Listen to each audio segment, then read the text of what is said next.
Et c'est parti! Donc aujourd'hui je vais m'attaquer au diagnostic, essayer de voir ce qui se passe avec cette élagueuse qui est une petite tronçonneuse.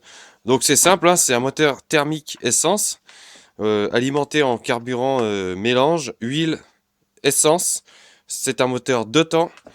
Donc euh, apparemment il ne démarre plus.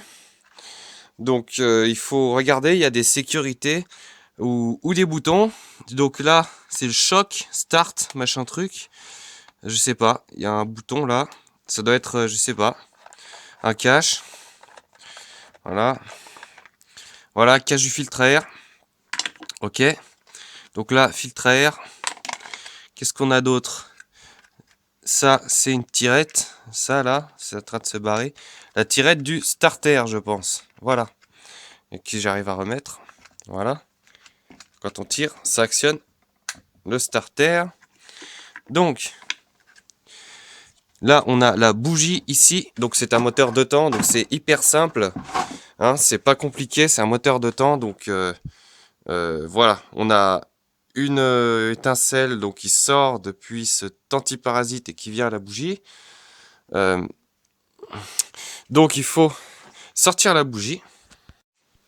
Donc, c'est une mini bougie. Comme on voit souvent dans les outils de motoculture. Des petits moteurs comme ça de tondeuses et d'élagueuses tronçonneuses.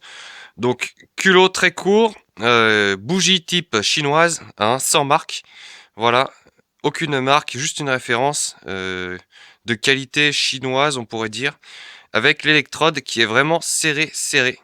Donc je vais écarter un peu ça et vérifier avant cela quand même dans un premier temps, en branchant la bougie, si on a de l'étincelle. On peut voir en revanche ici que vous voyez le support. Euh, Pourquoi il m'éteint ma lampe torche celui-là? Donc, il est con ce truc, qu'est-ce qu'il fait?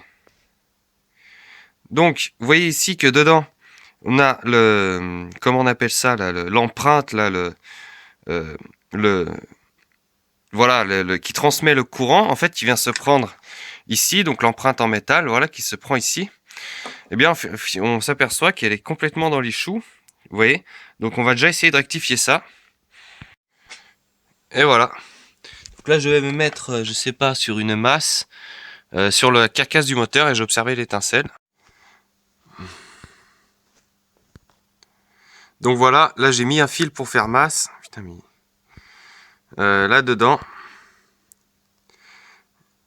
Et, et donc là on peut voir ici donc le fil pour faire masse à la bougie. Donc c'est parti.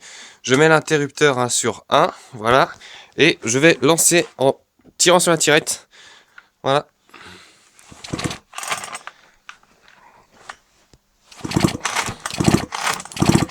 Il n'y a rien du tout. Pas d'étincelle. Bon.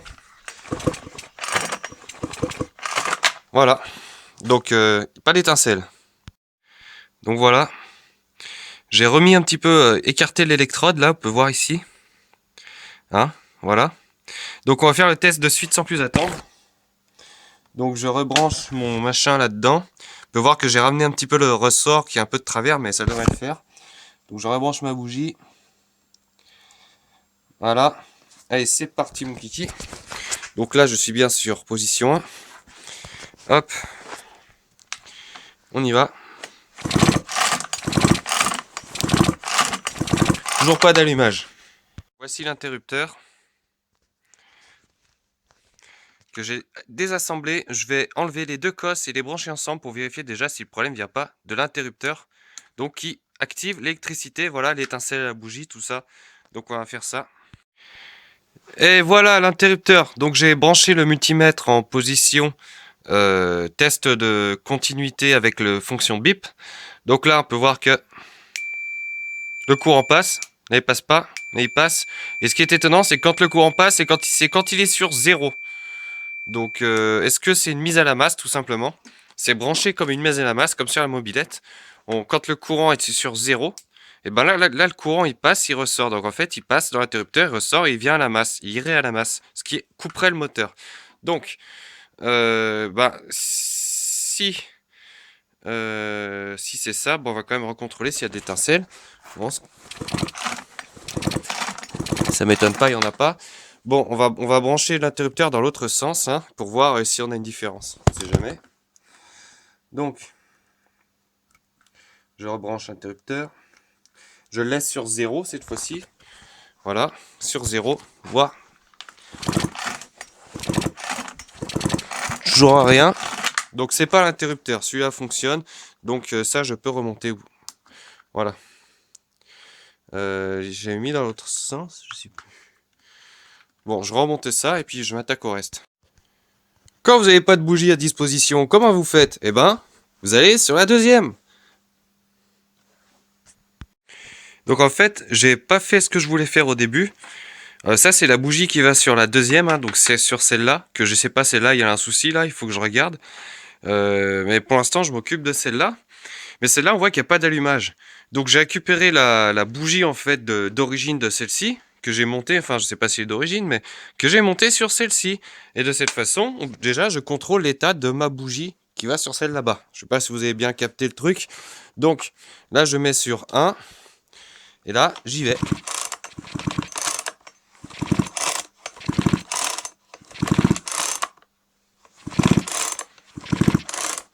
Je sais pas si on voit bien là, mais... Voilà, on peut voir les étincelles. Donc là, on a de l'allumage. Bon. Alors, bah là, on est bon.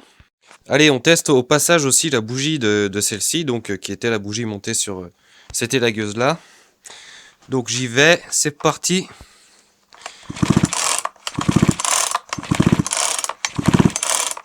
Voilà, ça marche. Bon, c'est tout bon. Donc, qu'est-ce qu'on a? Qu'est-ce qu'on a? Un problème d'allumage sur... Voilà. Donc c'est pas un problème de bougie. Donc la bougie est bonne, hein, donc c'est vérifié, c'est bon. Donc pas de souci à ce niveau-là. Donc on a un problème d'allumage. Donc voilà.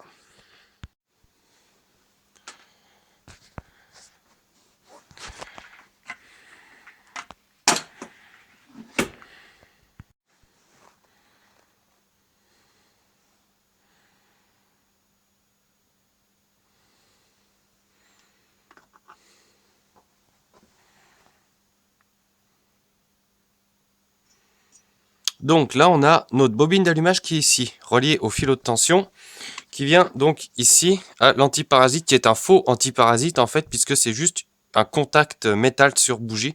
Et ça, c'est un cache de protection, donc il n'y a pas de résistance à l'intérieur. Donc là, on peut voir que j'ai l'impression que ça a chauffé au niveau de la connexion ici. Je sais pas si c'est la couleur des sciures de bois qui fait ça, mais bon, voilà, on dirait que ça a chauffé ici. Donc là, on a la bobine, donc volant magnétique là qui tourne, induit un courant, donc une variation de tension qui lui-même va être induit dans la bobine avec un enroulement primaire et secondaire, ce qui va générer la haute tension. Avec un fil de commande ici, donc voilà.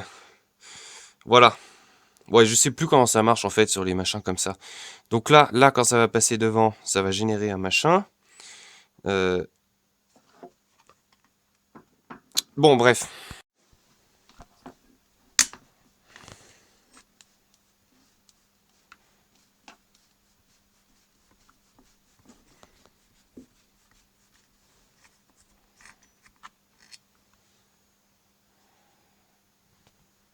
Donc voilà la bobine haute tension démontée. Donc on a l'antiparasite, enfin le fil de bougie au bout. Là on a la bobine haute tension, donc qui est ici. Voilà, il y a un champ magnétique qui est généré là avec sa petite cosse ici d'excitation là, je sais plus trop. Voilà. Donc on va contrôler de suite cet élément.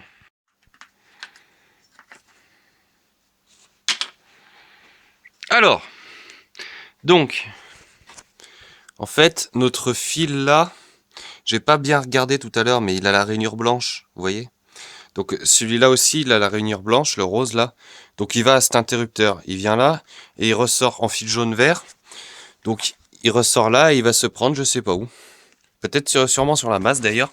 J'aimerais bien trouver la terminaison de ce fil, et histoire d'être sûr, mais ça doit être un truc comme ça, hein. Donc voilà, ça va pas être bien compliqué.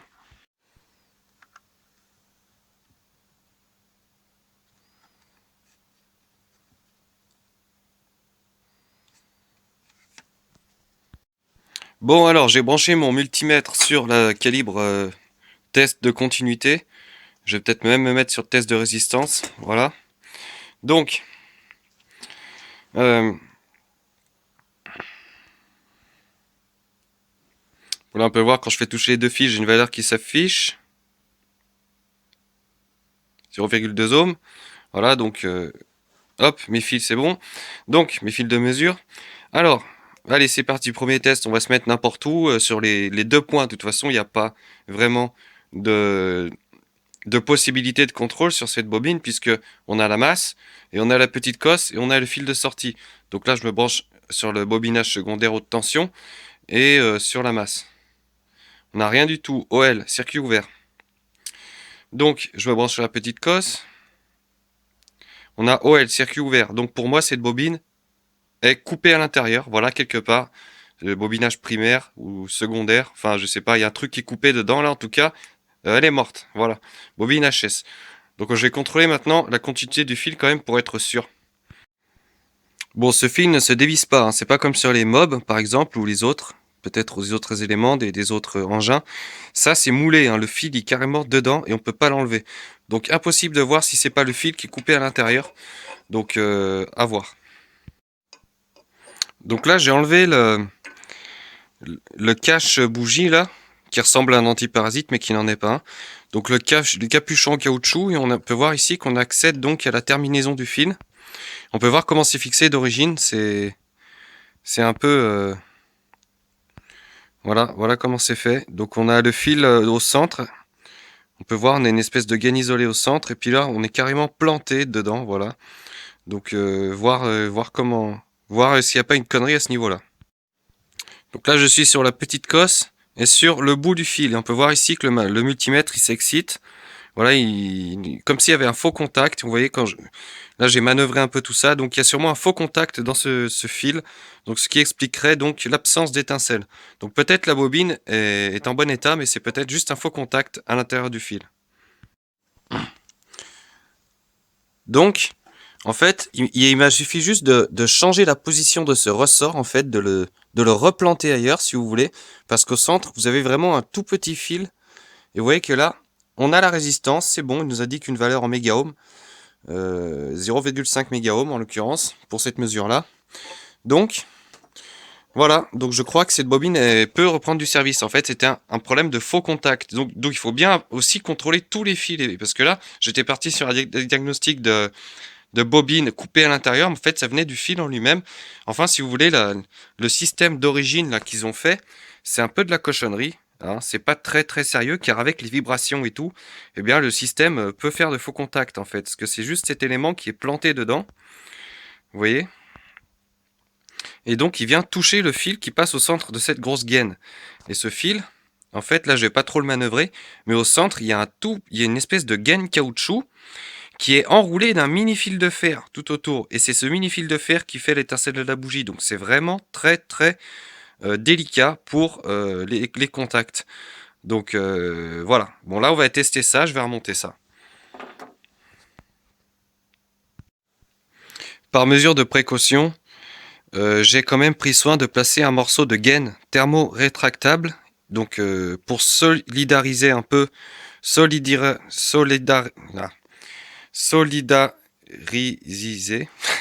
solidariser, voilà, on va dire ça comme ça, pour solidariser un petit peu le,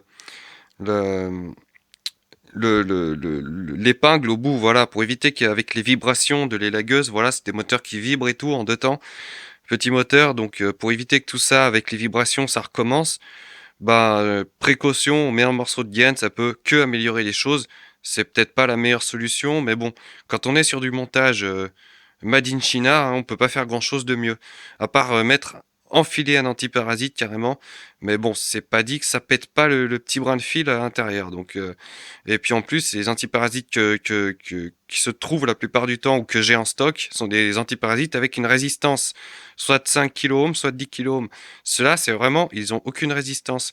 La résistance, je sais pas comment elle est faite là-dessus. Peut-être les enroulements autour du fil central qui fait une résistance ou je sais pas. Ou peut-être qu'il n'y a pas de résistance. Enfin bref. Donc il en est que là je vais pouvoir donc voilà, j'ai placé un morceau. Quand ce sera sec, ce sera dur.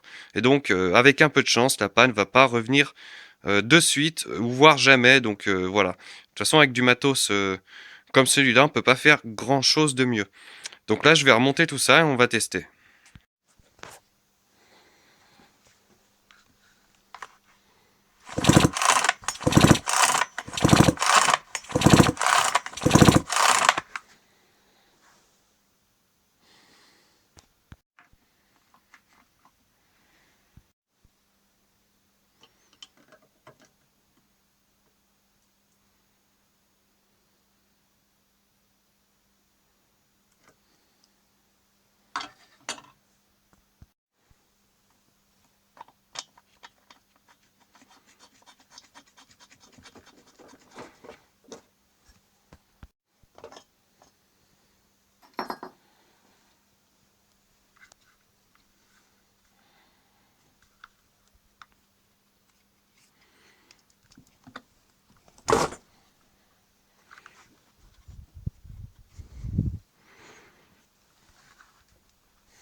Bon, alors l'élagueuse, à y réparer, j'ai revérifié, donc j'ai déposé la bougie, j'ai de l'étincelle parce qu'on a vu sur la vidéo qu'elle démarrait pas, donc j'ai insisté. Ensuite, j'ai fait ça hors caméra, j'ai insisté avec la tirette. Voilà, le starter ou pas le starter, voilà, l'interrupteur bien en position 1. Donc là, j'ai recontrôlé, j'ai de l'étincelle. En revanche, la bougie est sèche. Ça veut dire qu'il n'y a pas d'essence qui arrive dans le cylindre. Donc on a aussi un problème de carburation sur cet élément. Donc je vais enlever la plaque ici et voir, accéder un peu au carbu, voir si c'est bouché, voir ce qu'on peut faire. Donc voilà, j'ai accédé à peu près au carburateur. Donc on peut voir que c'est un modèle à membrane, hein, comme sur toutes les engins de ce genre.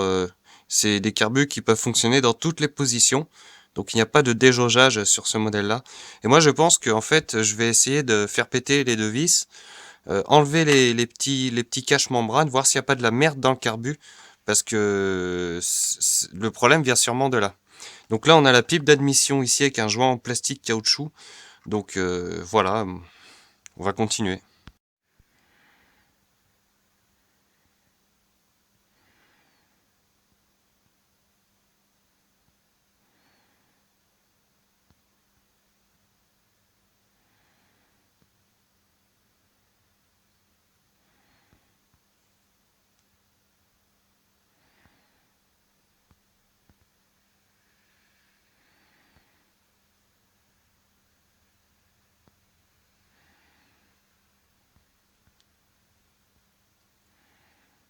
Donc là on a le starter, voilà. Ici c'est le clapet qui vient appauvrir, hein, donc enfin enrichir je veux dire le mélange. Donc on ferme un peu l'air, voilà. On empêche l'air de rentrer, de trop rentrer. Donc ici nous avons la tirette des gaz.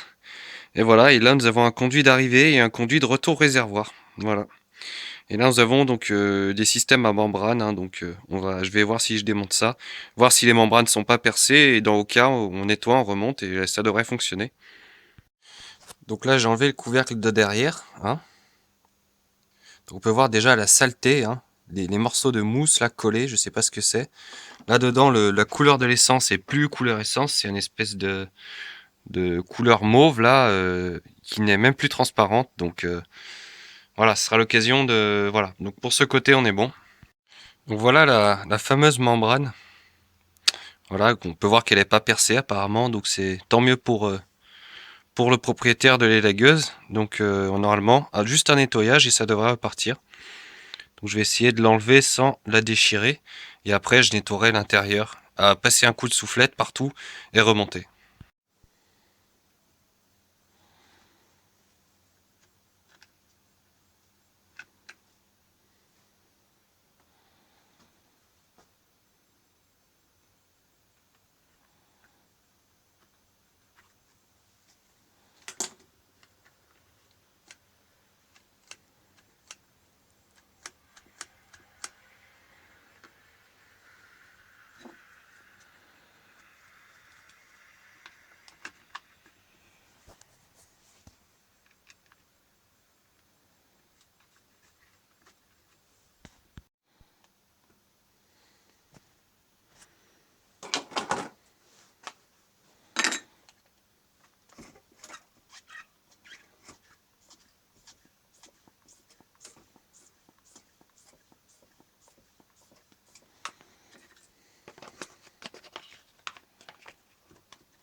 Allez, donc on continue. Voilà ce que j'ai retrouvé dans le réservoir. Voilà. Donc le réservoir est ici. Hein, donc il est étanche. Puisqu'avec la pompe là on actionne le circuit. Hein. Donc on met en pression pour que ça aille dans le carburateur. Donc là on a un joint torique. Voilà, pour faire l'étanchéité. On a le filtre en mousse donc, qui était relié à la durite. Ici, d'aspiration. Hein, donc l'essence a fini par bouffer la durite. Donc c'était explosé complet, donc j'ai bien fait de sortir ça. Donc j'ai récupéré la vieille essence dans cette récipient. Et ça sent vraiment le produit chimique, j'ai l'odeur de la vieille essence, voilà. Donc ça fait un moment que c'est là-dedans apparemment, donc ça a adobé. Donc autant c'est voilà, c'est l'essence qui empêche le démarrage de la machine.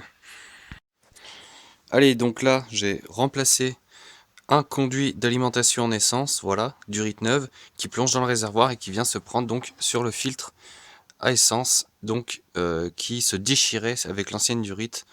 Enfin, l'ancienne durite se déchirait sur le truc, donc le filtre. Donc voilà, il faut remplacer ça parce que c'était l'essence l'a trop attaqué, voilà, et elle tient plus, voilà, elle se déchire et tout. Dès qu'on la manipule un peu, qu'on force, qu'on veut l'entrer dans un truc, ah, ça casse, donc voilà, remplacer la durite. Donc là, je vais pouvoir remonter, mais faire un mélange neuf, parce que l'essence était vraiment pourrie. J'ai fait un bout de rinçage avec de l'essence pure, donc pour être sûr d'enlever à peu près la meilleure quantité possible, de faire un bon rinçage du réservoir, de la vieille essence, voilà. Et ensuite, je mets de l'essence, de la bonne essence, avec un mélange d'huile dedans, et on va voir si ça démarre.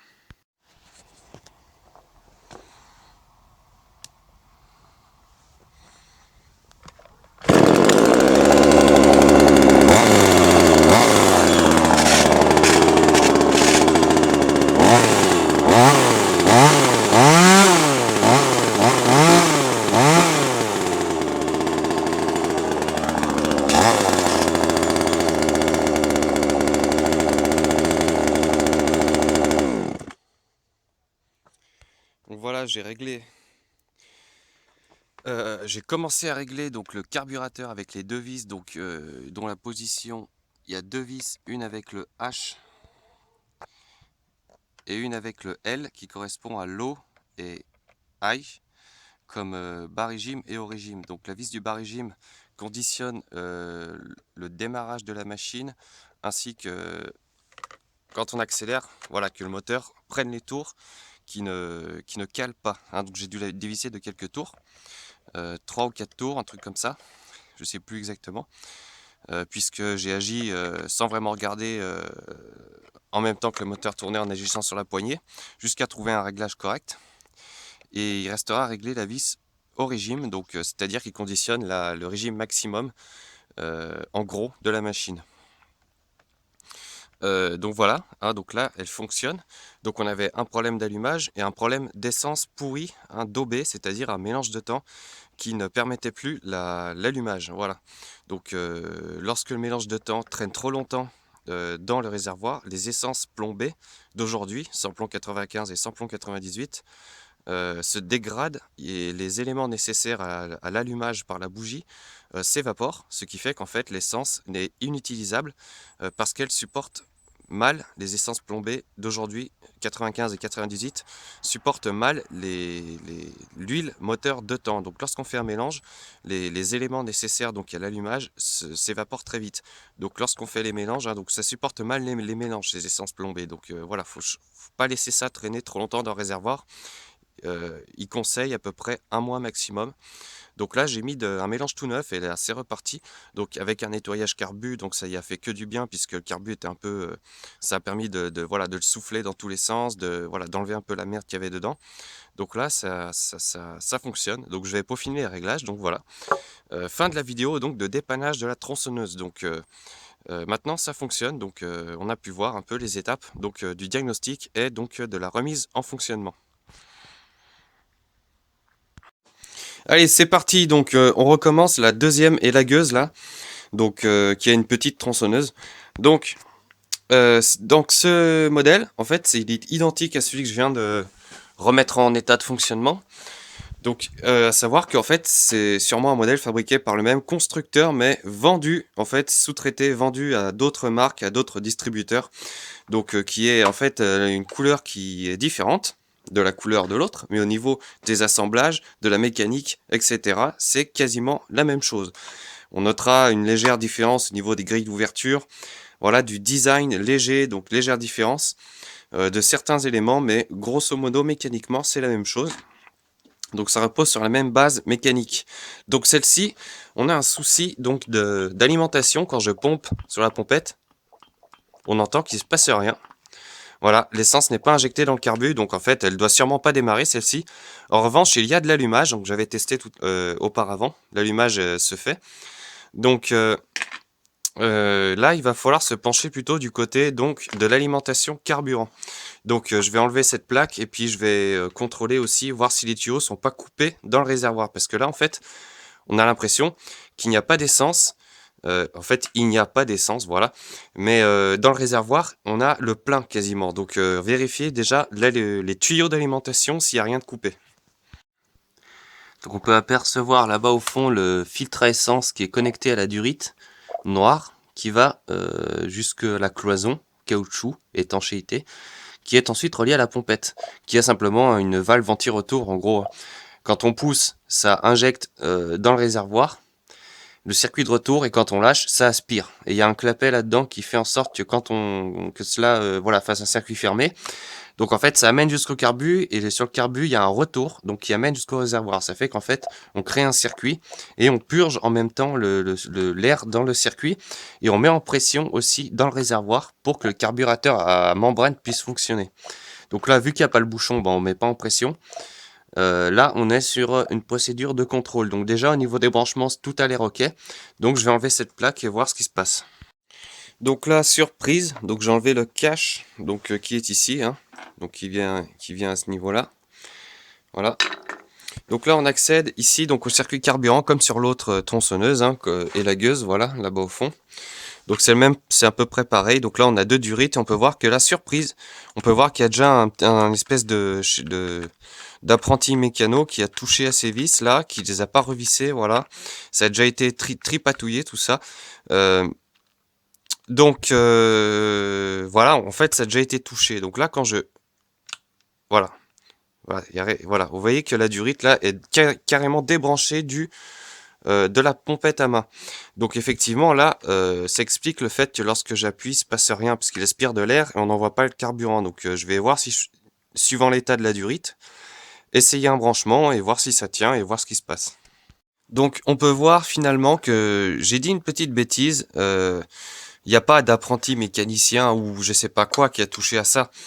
Puisque si, logiquement, il aurait touché à ces vis, il aurait vu que c'était débranché ici. Donc ça tient pas la route ce que j'ai dit. En revanche, on peut voir ici que là, c'est usiné, bouffé par les vibrations. Donc au niveau de la cosse, donc de masse, mise à la masse d'arrêt moteur, là, coupure de l'allumage.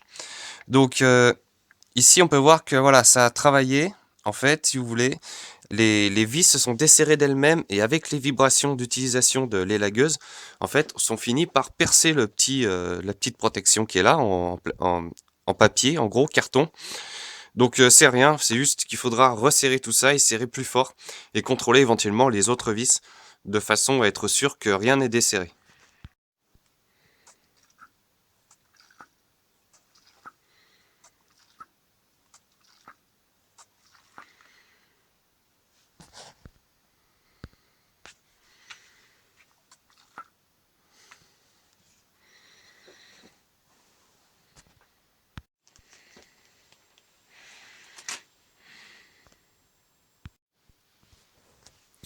Donc j'ai réparé en fait j'ai changé le morceau de durite qui va à ce raccord à la pompette puisque l'ancien morceau même remis en place s'en va en fait. Voilà, le plastique a pris la forme si vous voulez et il ne tient plus en place. Donc vu la durite, voilà, la vieillesse, tout ça, je me suis dit vu que j'en ai en rab ici, voilà en stock, et ben je vais utiliser de la neuve comme ça.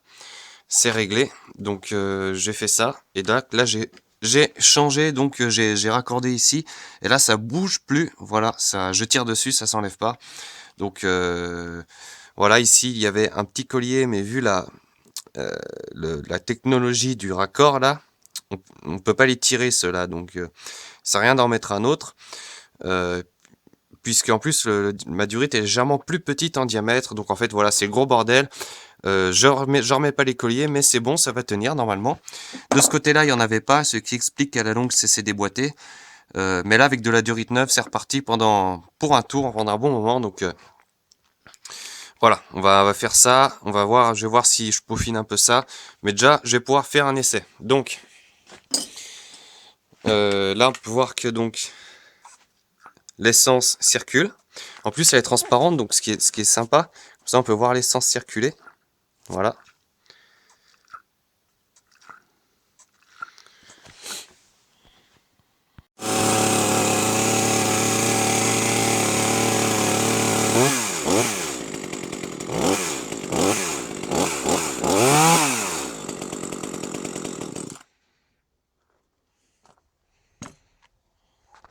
Donc voilà, bon là elle a calé, mais ça fonctionne, hein, donc voilà, c'était bien juste la durite en fait, un problème de durite sur cette machine. Le mélange dans le réservoir a l'air bon puisque l'essence, puisqu'elle a démarré, et puisque l'essence ne sent pas plus que ça, donc je vais laisser sur mélange. Donc voilà, donc deuxième élagueuse réparée.